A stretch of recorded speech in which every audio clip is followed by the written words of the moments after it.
Hey guys, welcome to this channel. In today's video, we're going to guide you through how to create custom keyboard shortcuts for macOS apps.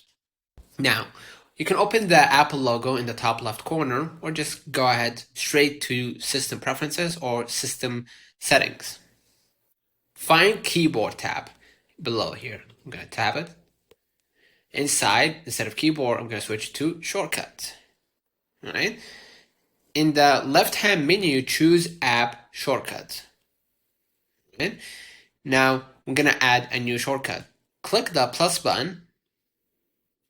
Inside, you're going to configure the options. Now, we're going to go to the first section, which is Application, right? Choose a specific app from the drop-down menu or select all applications if you want the shortcut to work universally, right?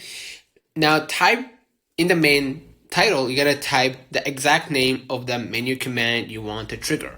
For example, save as, right? Export to PDF or close all windows. And the keyboard shortcut, lastly.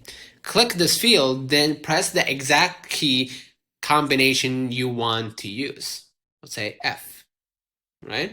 Or Shift, etc. And then once you add the shortcut, you're gonna go ahead and press add, right? Basically, that's it.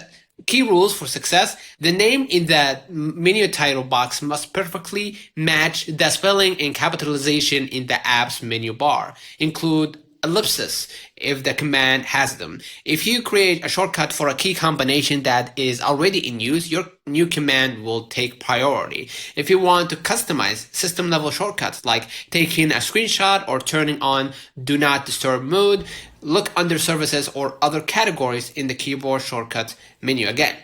Lastly, you cannot create native shortcuts for general OS tasks that don't appear as clickable items in an app's menu bar, e.g. launching an app. So consider liking this video, subscribe, it really helps the channel. Until next time, see you.